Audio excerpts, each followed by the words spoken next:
Hello friends, today we are going to learn about the banking ombudsman. आज हम लोग सीखेंगे कि बैंकिंग ओम्बड्समन क्या है, ये क्या होता है और कब ये लाया गया था और इससे क्या क्या हमारे कस्टमर को क्या क्या फायदे होते हैं। बेसिकली ओम्बड्समन का मतलब होता है लोकपाल।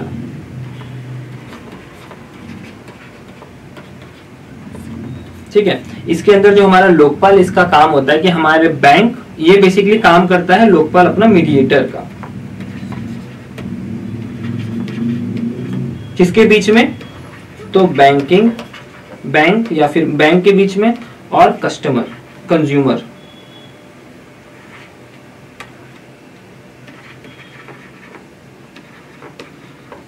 ठीक है, बैंक, एक मिनट, अब होता क्या है,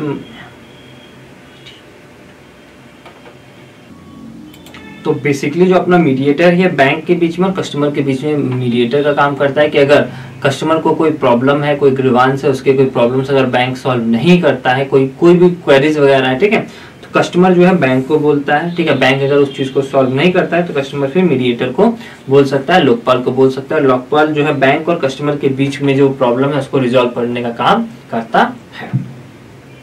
चलिए अब इसको समझते हैं। बैंकिंग ओम्बड्समन स्कीम जो कि जो अपना आरबीआई के द्वारा 1995 में जो है वो लाया गया था, ये हमारे लिए इंपॉर्टेंट है। Its aim was to give bank customers a quick and affordable way to solve problem they faced with banking services. वो लोग बैंकिंग सर्विसेज के साथ जो भी प्रॉब्लम फेस कर रहे हैं उसको सॉल्व करना, वो भी चीप मीन मतलब सस्ता, अफोर्डेबल मीन के जरिए और क्विक, जल्दी से जल्दी, कम टाइम में। This scheme helps to resolve complaints when the bank does not provide service properly। जब बैंक जो अपनी सर्विसेज वगैरह प्रॉपर्ली प्रोवाइड नहीं करती है तो ये अपना जो ओम्बड्समन स्कीम है ये क्या करता है, उसको सॉल्व करता है। जो सर्विस अगर ढंग से नहीं प्रोवाइड की गई जिससे कस्टमर को कोई लॉस हुआ, ठीक है, तो उन सबको भी इस ओम्बड्समन एक्ट के जरिए, ओम्बड्समन स्कीम के जरिए जो उसको भी फुलफिल करवाया जाता है, उसको जो लॉस होता है वो भी पूरा करवाया जाता है। चलिए आगे देखते हैं, हम लोग इसको समझते हैं। The banking ombudsman scheme was introduced by Reserve Bank of India RBI under section 35A। This is important for section 35A of banking regulation act 1949 in 1995 में लाया गया था। लेकिन एक्ट जो है हमारा बैंकिंग रेगुलेशन एक्ट 1949 है, जो कि और जितने भी कमर्शियल बैंक, जितने भी बैंक है, सबको उस एक्ट को फॉलो करना पड़ता है। उसमें जो भी चेंजेस हुआ उसमें चेंजेस करके इसको लाया गया, मतलब सेक्शन 35 के अकॉर्डिंग इसको लाया गया।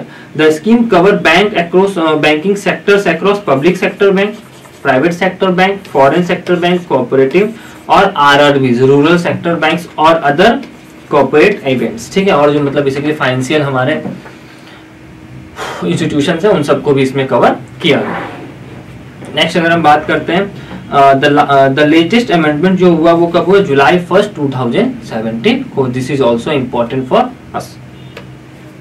अगला है पर्पस क्या था, what is the purpose behind to establish this scheme, banking ombudsman scheme. ठीक है, the primary purpose of banking ombudsman scheme is to resolve customer grievances through mutual settlement. यहाँ पे ये वर्ड है म्यूचुअल, कि मतलब कोई भी प्रॉब्लम हुआ, कस्टमर ने किसी प्रॉब्लम को फेस किया तो वो बैंक को बोलता है, बैंक अगर नहीं मानता है उसकी बात को तो क्या करेगा, ओम्बड्समन के पास चला जाएगा। कस्टमर, ओम्बड्समन के पास अधिकार है कि बैंक से कुछ काम वो करवा सकता है, उसकी बात को मनवा सकता है। बेसिकली लोक अदालत जो होता है हमारा, उसी टाइप का ये भी है। तो उसकी बात बैंक को माननी पड़ती है और बैंक फिर क्या करता है, कस्टमर के और उसके बीच में कंज्यूमर और बैंक के बीच में जो प्रॉब्लम है उसको रिजॉल्व करता है।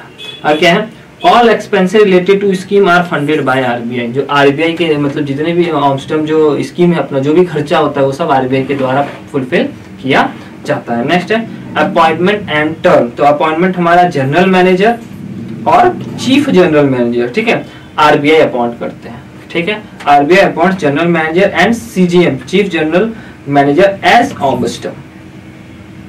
नेक्स्ट है their appointment can be for a maximum 3 years। This is also important for अस। ठीक है, उनका अपॉइंटमेंट जो है वो 3 साल के लिए किया जाता है। नेक्स्ट हम लोग देखते हैं कस्टमर कंप्लेन प्रोसेस। अब कस्टमर ने कंप्लेन किया है तो क्या इसका प्रोसेस है। तो बेसिकली अपना, एक मिनट, यहाँ पे इस चीज को हम क्रॉस कर देते हैं, ये दिस इज नॉट इम्पोर्टेंट। ठीक है, कस्टमर कैन नॉट, यहाँ पे इस स्कीम के अंदर कस्टमर जो है वो डायरेक्टली अपने इसके पास नहीं जा सकता है। एक मिनट, कस्टमर डायरेक्टली ऑब्स्टम के पास नहीं जा सकता है, लोकपाल के पास नहीं जा सकता है। बेसिकली वो पहले बैंक के पास जाएगा, बैंक को अपनी प्रॉब्लम समस्या बताएगा। अगर बैंक उसकी प्रॉब्लम को सॉल्व नहीं करता है, रिजेक्ट कर देता है, या फिर वो जो सॉल्यूशन दिया वो उससे सेटिस्फाई नहीं है, तब विथिन या फिर 30 दिन के अंदर कोई जवाब नहीं देता है, तो अपना जो कस्टमर है, जो कंज्यूमर है, वो फिर ऑब्स्टम के पास, लोकपाल के पास जा सकता है, तब उसको राइट मिल जाता है। चलिए एक बार रीड करते हैं। Customer can not directly complain to banking ombudsman. अगला है फिर complain must first be made to specific bank. जिस बैंक अकाउंट, बैंक के साथ दिक्कत हुआ है, प्रॉब्लम हुआ है, मान लो अकाउंट फंड डिपॉजिट करने का, डिपॉजिट नहीं लिया, ठीक है, हमारे रेमिटेंस वगैरह हमको समय पर नहीं दिया, फंड विड्रॉल करना चाहते थे, विड्रॉल करने के लिए मना कर दिया, नहीं करने दिया, तो ये सारे प्रॉब्लम है, ठीक है। लॉकर वगैरह की फैसिलिटी भी हमको नहीं दिया और कोई प्रॉपर रीजन भी नहीं बताया जा रहा, तो इस सब के लिए जाया जा सकता है। If there is no solution, ठीक है, विद इन 30 डेज, कि 30 दिन के अगर क्या हुआ, कोई सॉल्यूशन जो वो नहीं मिलता है, the consumer can complain the banking ombudsman with in 1 year. तो हमारे कंज्यूमर के पास राइट मिल जाता है कि वो 1 साल के अंदर में कंज्यूमर कोर्ट में या फिर ओम्बड्समैन के पास क्या कर सकता है, कंप्लेन कर सकता है। तो आई होप ये चीज जो आपको अच्छे से क्लियर हो गई होगी। नेक्स्ट देखते हैं डिनायल ऑफ कंप्लेंट। कंप्लेंट जो है उसका डिनायल कैसे हो सकता है, ठीक है। तो denial of complaint by ombudsman, लोकपाल के द्वारा। ये क्या है, बेसिकली अगर उस टाइप की क्वेरी ओम्बड्समैन के पास पहले से ही आ चुकी है और उसका कोई सॉल्यूशन नहीं है उस प्रॉब्लम का, तो फिर उसको डिनायल कर दिया जाता है, बेसिकली वो कर सकता है। अगला क्या है, ओम्बड्समैन में deny complaint that are already pending in court, ठीक है, कोर्ट के अंदर में क्या ऑलरेडी पेंडिंग है।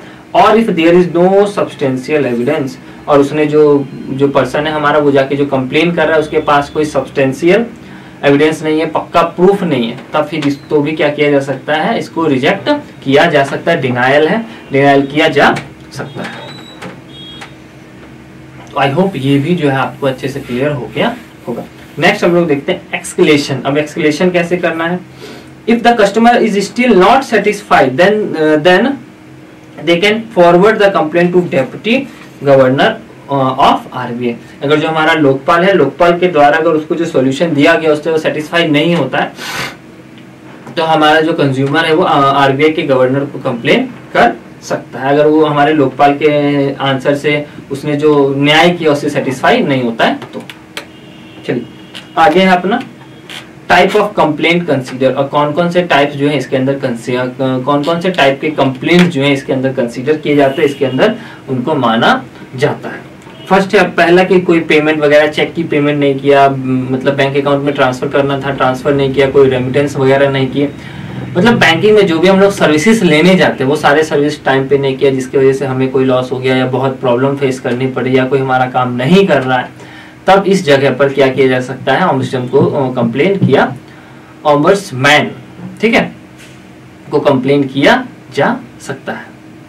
चलिए इसको रीड करते हैं। नन पेमेंट, कोई पेमेंट नहीं हुआ, और inordinate delay in payment, payment में कोई मतलब पेमेंट नहीं किया गया या फिर उसमें अनअप्रोप्रिएट जो डिले किया जा रहा है, और कलेक्शन ऑफ चेक, ठीक है, ड्राफ्ट और बेस, मतलब पेमेंट भी नहीं कर रहा, ना ही उसका कोई कलेक्शन किया टाइम पे, तो ये अपना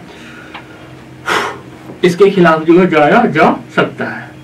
अगला है अपना non acceptance of small denomination notes and coins, ठीक है, छोटे डिनोमिनेशन के जो हमारे 5 के 10 के 2 के सिक्के उनको एक्सेप्ट नहीं कर रहा है, उनका नोट एक्सेप्ट नहीं कर रहा है, विदाउट सफिशिएंट कॉज, उनके पास कोई सफिशिएंट कारण भी नहीं है फिर भी मना कर रहे हो, and with associated commission charges, ठीक है, जो उसके साथ जो चार्जेस वगैरह लग रहा है, कमीशन वगैरह, एक minute, sufficient cause with associated commission charges की जो कमीशन चार्ज है, मतलब जो मान लो पे करना पड़ रहा है तो वो पे करने के बाद भी नहीं कर रहा है तो भी, ठीक है।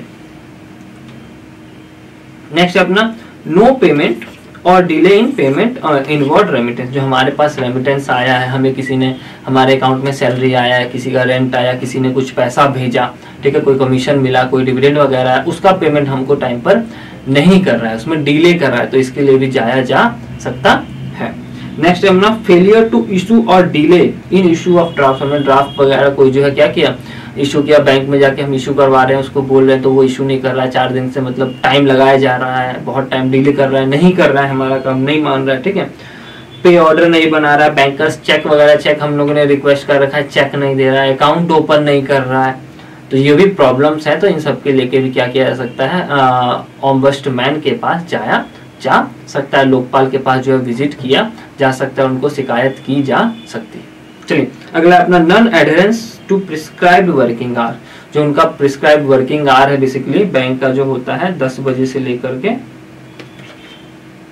बैंक कस्टमर्स के लिए तो 3 बजे तो होता है, वैसे बैंक अपना 4 बजे तक खुलता है, तो 10 से 3 का जो टाइम है, ठीक है, इस 8 घंटे के अंदर में वो लोग काम नहीं कर रहा है, आपका आप जमा करने के लिए उसको एक्सेप्ट नहीं कर रहा है, आप भी बैंकिंग सर्विसेज अवेल करने का उसको मना कर दे रहा है, इसके लिए भी क्या किया जा सकता है, बैंकिंग ओम्बड्समैन के पास जाया जा सकता है।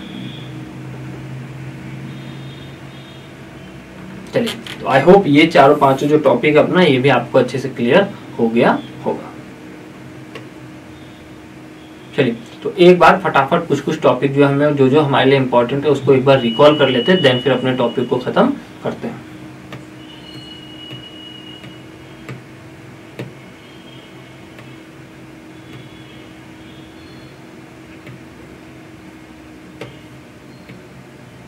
बेसिकली बैंकिंग ओम्बड्समैन जो है अपना scheme RBI reserve Bank of India के द्वारा 1995 में लाया गया था, तो ये हमारे लिए इंपॉर्टेंट है, मैं पॉइंट टू पॉइंट मार्क करते जाता हूँ, आप इसको याद रखिएगा, ठीक है। और ये बैंकिंग सर्विसेज जो भी मतलब हमारे कंज्यूमर को जो भी बैंकिंग प्रॉब्लम्स है उसको रिजॉल्व करने के लिए, जो भी उसके ग्रीवांसेस है उसको रिजॉल्व करने के लिए लाया गया था कस्टमर के लिए, ठीक है, कि जल्द से जल्द उसको रिजॉल्व कर दिया जाए और जल्द से जल्द उसको अफोर्डेबल और चीप प्राइस पर किया जाए। नेक्स्ट है अपना सेक्शन 35A, अपना कौन सा, एक तीसरा, ठीक है, और reserve Bank of India act 1949, तो कौन से एक्ट में चेंजेस किया गया, रिजर्व बैंक ऑफ इंडिया 1949 में सेक्शन 35A, ये हमारे लिए इंपॉर्टेंट है, ये पूछा जा सकता है। अगला है, ये भी पूछा जा सकता है कि private bank, public bank, foreign bank, cooperative bank and RRB, इन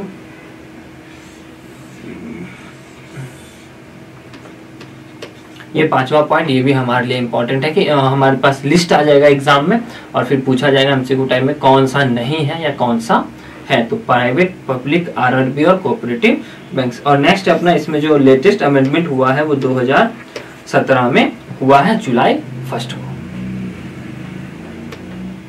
और नेक्स्ट अपना पर्पस हमने रीड कर लिया है कि कस्टमर के जितने भी ग्रीवांसेस है उसको सॉल्व करने के लिए, वो भी कैसा, तो म्यूचुअल सेटलमेंट करने के लिए किया गया था।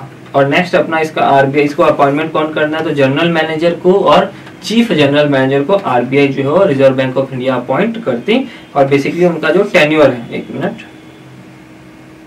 6, ये अपना ये हो गया 7 पॉइंट ऑलरेडी मेंशन किया हुआ है, 8.9 पॉइंट, ठीक है, तो ये अपने 9-10 पॉइंट्स हैं, इसको आप लोग अच्छे से याद रखिएगा, ठीक है। और कंप्लेंट्स की बात किया तो ये 30 दिन से पहले आप मतलब पहले सबसे पहले तो बैंक के पास जाना पड़ेगा, ये अपना स्पेसिफिक बैंक के पास जाना पड़ेगा 10, और फिर 30 दिन के बाद ही, अगर 30 दिन तक कोई सॉल्यूशन आपको नहीं मिलता है, कोई आपके लेने से मना कर देता है या फिर कोई सॉल्यूशन नहीं, आपकी जो आपने प्रॉब्लम लिखा है उसको एक्सेप्ट करने से मना कर देता है, या फिर कोई एक्सेप्ट से मना कर दिया तब तो ठीक है, आप उसी समय चल जाइएगा, लेकिन अगर 30 दिन के अंदर कोई सॉल्यूशन उसका नहीं मिलता है आपको, तब फिर 30 दिन के बाद आप जा सकते हो। और कब तक जा सकते हैं, तो 1 ईयर तक जा सकते हैं।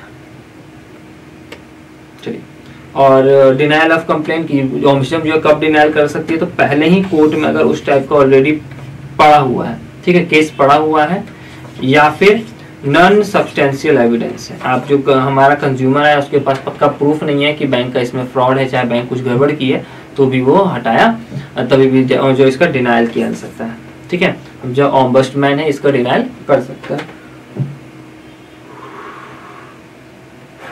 अगला है एक्सक्लेशन की बात कर ले, तो अगर कस्टमर सेटिस्फाई नहीं होता है तो डिप्टी गवर्नर के पास क्या कर सकता है, वो उसको अपील जो है वो कर सकता है, फॉरवर्ड कर सकता है। चलिए, टाइप अपने 5 टाइप है कि चेक वगैरह का पेमेंट, हमारे रेमिटेंस वगैरह का पेमेंट समय पर नहीं कर रहा है, अकाउंट वगैरह खुलवाना चाह रहे हैं वो नहीं कर रहा है, वर्किंग आवर में काम नहीं कर रहा है, तो ये सारा इसके अंदर आता है, इसके लिए जाया जा सकता है। तो आई होप यहाँ तक जो आपको अच्छे से क्लियर हो गया होगा। Thank you.